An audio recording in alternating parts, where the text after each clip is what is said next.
The day we moved into Sterling House was like any other. The sun cast long shadows on the lawn as we carried our boxes through the creaking front door. My husband David and I had always dreamed of owning an old Victorian house, and Sterling House was the embodiment of that dream. It was a stately 3-story structure with a wraparound porch, intricate woodwork, and a history that whispered through its weathered walls. Our 2 children, Emily and Daniel, were thrilled at the idea of living in such a grand house, though there was one peculiar aspect that gave them pause. The townsfolk had whispered about the house, calling it haunted and cursed. They claimed it was a place of restless spirits and unexplained events. But we dismissed these stories as mere superstition, eager to start our new life. The first night in Sterling House was quiet and uneventful. We gathered in the cozy, old-fashioned living room to celebrate our new beginning. The fireplace crackled with life, and Emily and Daniel played with their toys. The only thing that seemed odd was the faint odor of roses that lingered in the air, but we attributed it to some old potpourri left behind by the previous owners. That night, as we settled into our respective rooms, I couldn't help but marvel at the house's character. The rooms were spacious, and the moonlight filtered through the lace curtains, casting intricate patterns on the hardwood floors. I fell asleep to the soothing sound of the wind rustling through the leaves outside. But then, in the dead of night, I was jolted awake by a soft, distant whisper. It was so faint that I couldn't make out the words. I lay in bed, straining my ears, but the voice disappeared as quickly as it had come. I shook off the cold feeling, blaming it on my imagination running wild. Over the next few weeks, strange things began to happen. Emily started having vivid nightmares, waking up in tears, speaking of a dark figure at the foot of her bed. Daniel claimed he saw his toys move on their own and heard whispers in the hallways. I too experienced the whispered voices at odd hours, and the scent of roses became more pronounced. David, ever the skeptic, brushed off our concerns, attributing it to stress and our overactive imaginations. He urged us to embrace the house's charm and history, rather than fear its supposed hauntings. One day, while I was cleaning out the attic, I came across a stack of old, dusty journals. They were filled with the handwritten thoughts and experiences of previous residents. The entries were a mix of mundane daily life and accounts of strange occurrences that mirrored our own. One sentence from the year 1923 stood out. "The whispers persist, and I can't bear to sleep in the master bedroom anymore. The scent of roses lingers, and I often feel a cold presence by my side. I know not what haunts this house, but I am certain it is not of this world." The journal was filled with similar stories, and it sent a cold breeze down my back. I shared my discovery with David, who, despite his skepticism, couldn't deny the scary connection between our experiences and those of the previous residents. As our unease grew, we decided to investigate the house's history. We discovered that a family named the Sterlings had lived in the house for generations until it was sold to the family we had purchased it from. The Sterlings had been prominent in the town, known for their wealth and power. Rumor had it that the family had a dark side, dabbling in the occult and dark practices. Determined to put an end to the unsettling occurrences, we decided to contact a local historian to learn more about the Sterling family's past. The historian, Mrs. Anderson, was a frail, elderly woman with a wealth of knowledge about the town's history. She invited us to her home to share her findings. Mrs. Anderson's living room was filled with ancient books and dusty tomes. She began to recount the history of the Sterlings, explaining that they had been obsessed with the occult and the afterlife. They were rumored to have performed dark rituals within the house, and it was said that they had communed with the dead. The Sterlings were searching for something beyond the realm of the living, Mrs. Anderson said. They believed that the house held a gateway to another world, and their experiments were their attempt to bridge the gap between life and death. As she spoke, I couldn't help but wonder if the strange occurrences we'd experienced were somehow linked to the Sterling family's obsession with the supernatural. Mrs. Anderson offered to help us cleanse the house and rid it of any lingering negative energy. She explained that we needed to perform a ritual that would break the connection between our world and the other side. That night we gathered in the living room, the hearth crackling with a warm fire. Mrs. Anderson led the ritual, guiding us through each step. We lit candles, burned sage, and recited incantations to banish any lingering spirits. As we chanted, the air grew heavy and the scent of roses became overpowering. A soft wind rustled through the curtains, Suddenly, the temperature in the room dropped and a shadowy figure materialized before us. It was a woman, her eyes hollow and sorrowful. She seemed to be from another time, dressed in a gown reminiscent of the early 1900s. Her presence made my blood freeze. The figure spoke in a soft, mournful voice. "You have awakened me from my slumber. I am Isabella Sterling, and I have been trapped in this house for eternity. The experiments of my family tethered me to this realm, and I have longed for release." Tears welled up in her eyes as she told us her story. Isabella explained that she had been an innocent victim of her family's dark pursuits. They had used her as a vessel to communicate with the dead, and her spirit had been bound to the house ever since. We felt a deep sympathy for Isabella, trapped in a liminal state between life and death. Mrs. Anderson continued the ritual, beseeching Isabella to find peace and move on to the afterlife. Isabella's form began to waver, and her voice faded as she gradually disappeared into the ether. The room grew still and the scent of roses lifted. It was as though the weight of centuries had been lifted from Sterling House. We completed the ritual, ensuring that Isabella's spirit had found the release it had longed for. In the days that followed, the house felt different. The air was lighter, and the unsettling occurrences ceased. Emily and Daniel's nightmares subsided, and the whispers that had haunted us for weeks disappeared. It was as if the house had been cleansed of its dark past. Sterling House, once a place of fear and uncertainty, had become a warm and welcoming home. Isabella's presence no longer lingered, and the history that had whispered through its walls was now a distant echo. We had finally found peace in our new home. As the years passed, we cherished our time in Sterling House. It had become a place of happiness, where our family had grown. My name is Alex Holloway, and I never believed in ghosts until I moved into Hollywood House. I had inherited the old Victorian mansion from a distant relative I'd never met. The news of my sudden inheritance came as a shock, but the prospect of living in such a grand, historic house excited me. Little did I know that the house came with a history that would test the very limits of my skepticism.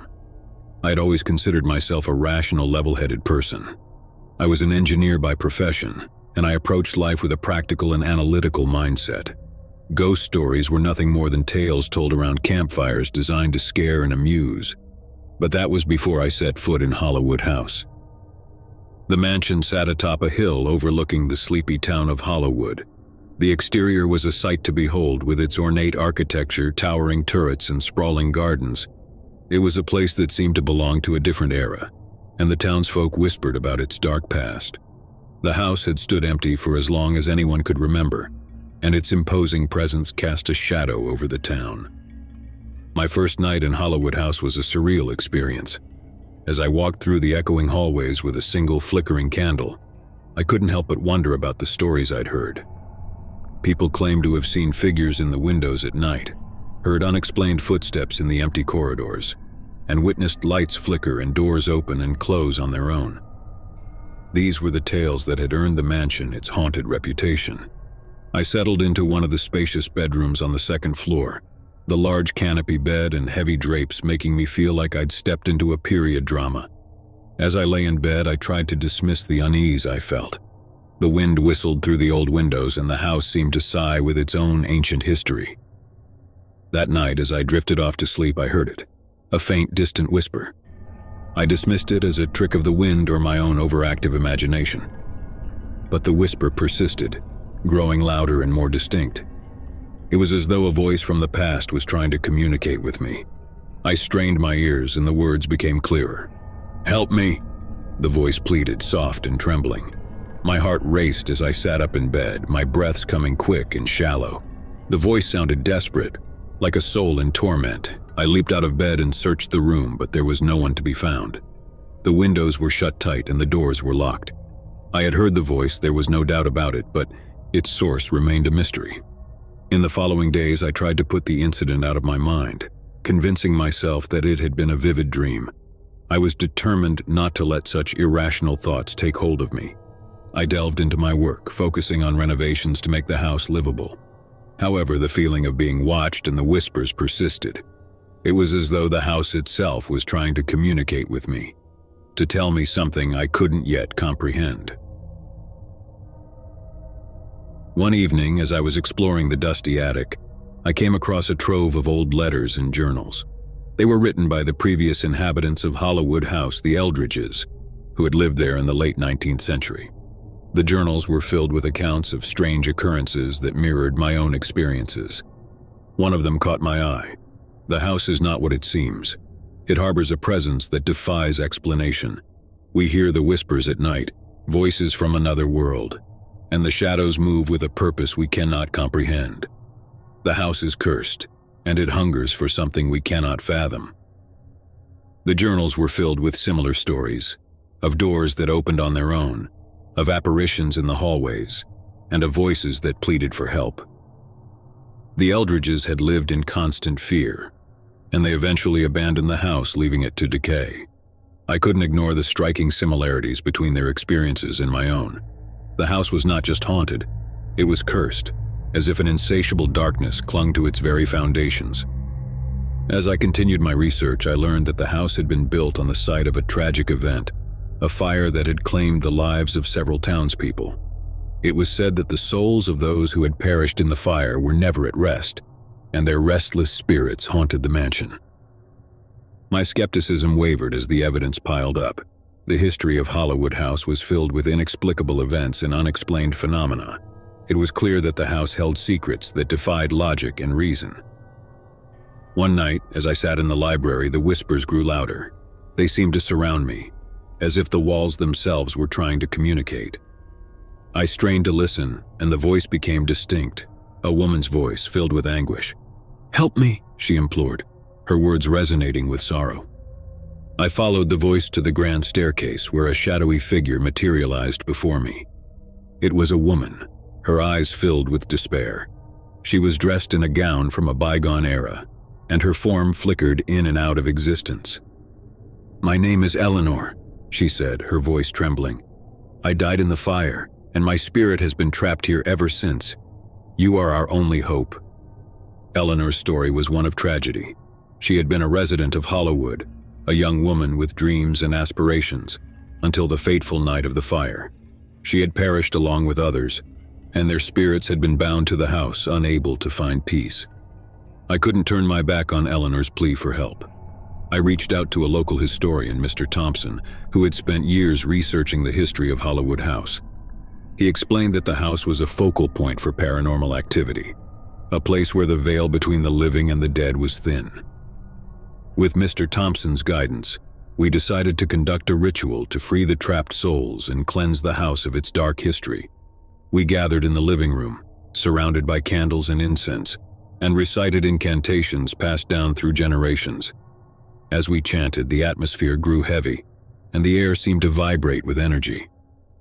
The whispers in the walls intensified, as if the spirits were aware of our intentions. I felt a presence in the room, a gathering of souls seeking release. Suddenly, the room grew icy cold, and the shadowy figures of the trapped souls materialized before us. Eleanor, along with others, stood in a solemn assembly, their eyes filled with gratitude and longing. The atmosphere was charged with emotion as we completed the ritual. The spirits began to fade, their forms dissolving into the ether. Eleanor's voice, filled with relief, echoed through the room. "Thank you," she whispered, and then she was gone. The house fell silent, and the weight of its cursed history seemed to lift. The whispers were gone, and the oppressive atmosphere had dissipated. I had not only inherited a haunted house, but had played a part in setting its restless souls free. In the weeks that followed, Hollywood House no longer felt haunted. It was a place of serenity, with no whispers or unexplained phenomena. The history of the mansion had changed from one of darkness to one of redemption. As I continued my life in Hollywood, I couldn't help but reflect on the mysteries of the house. I had learned that sometimes the unexplainable defied the rational mind. The spirits that had haunted the house were not malevolent, but trapped souls seeking release from their torment.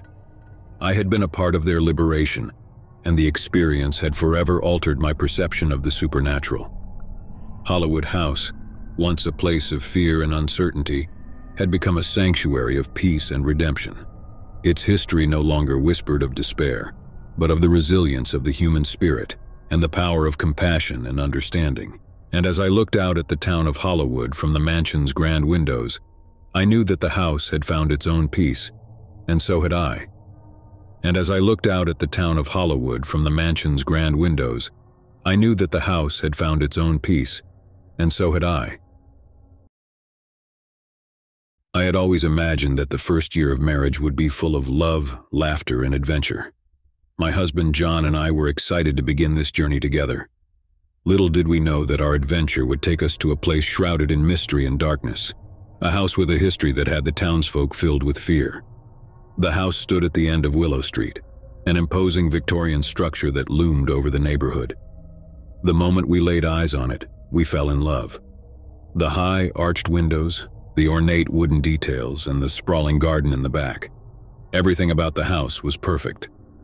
We were told that it had been empty for years, but no one seemed eager to share the reason.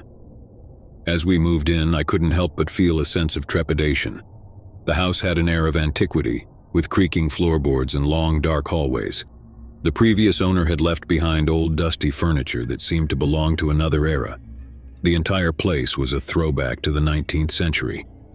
We spent our first few days unpacking and exploring our new home.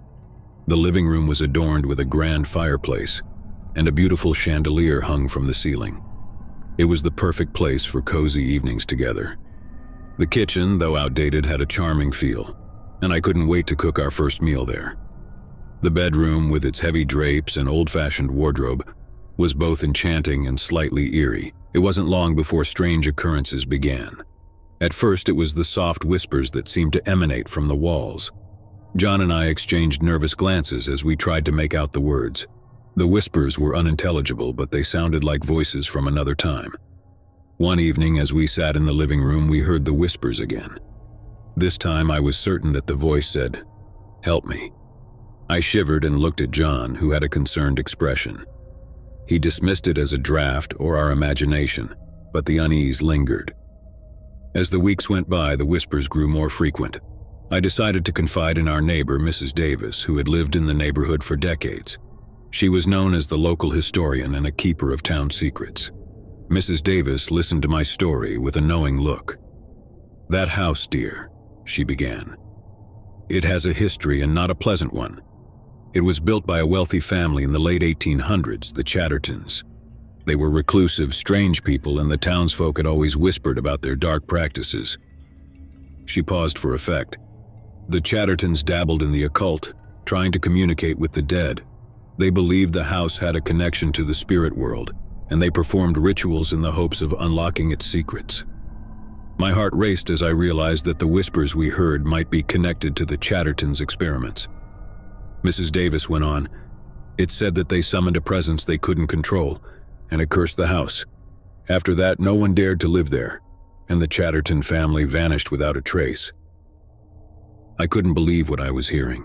The house we had so eagerly moved into had a dark and chilling history. But what could we do? We had just started our life together, and leaving wasn't an option. We decided to research the house's history and learn more about the Chatterton family. Our research led us to old newspaper clippings and journal entries from the late 1800s. The more we discovered, the more we realized the depth of the Chatterton family's obsession with the supernatural. They believed that the house was a portal to the afterlife and that they could communicate with the dead through seances and dark rituals.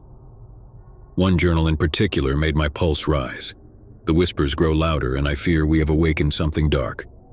Shadows move through the house at night, and I've seen apparitions in the hallways. We must find a way to undo what we've done before it's too late. It was evident that the Chattertons had unleashed something beyond their control, and it had plagued the house ever since. As we delved deeper into the history, we couldn't ignore the increasing occurrences in the house.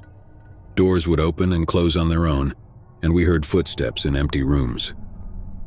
The whispers continued, and I couldn't help but feel that they were trying to tell us something. One night, we awoke to the sound of a child crying. John rushed out of bed and followed the sound to the nursery. There he saw a faint, ghostly figure, a little girl in a white dress. She turned to him with tearful eyes, her voice trembling as she said, "Help me, please." As he reached out to touch her, she disappeared into thin air. John returned to our room, his face pale. "I saw her," he said, his voice shaking. a little girl, just like the one from the old photographs we found in the attic. She was asking for help. We couldn't ignore the plea of the ghostly child any longer. We reached out to Mrs. Davis once more, hoping she could shed light on the mysterious girl. She listened intently and revealed that the Chattertons had a daughter, Emily, who had gone missing and was never found. It was believed that the entity they had summoned had taken her, and her spirit was trapped in the house. We realized that Emily's spirit was trying to communicate with us, asking for the help she never received in life. We couldn't turn our backs on her, and we decided to try and find a way to release her from the house's curse. Mrs. Davis suggested that we perform a ritual to free Emily's spirit. She explained that it would be a way to break the connection between the Chattertons' experiments and the trapped souls. We were hesitant but desperate to bring peace to the house. With Mrs. Davis's guidance, we gathered the necessary materials and prepared for the ritual. The air grew heavy as we lit candles, burned sage, and chanted incantations. The whispers in the walls grew louder and more frantic, as if the spirits were aware of our intentions. In the midst of the ritual, a chill filled the room and a shadowy figure appeared before us. It was Emily, her eyes filled with both fear and longing. She whispered, "Thank you," before slowly fading away, leaving behind an overwhelming sense of relief. As the ritual concluded, the house fell silent. The whispers were gone and the oppressive atmosphere lifted. It was as though the curse that had plagued the house for decades had finally been broken.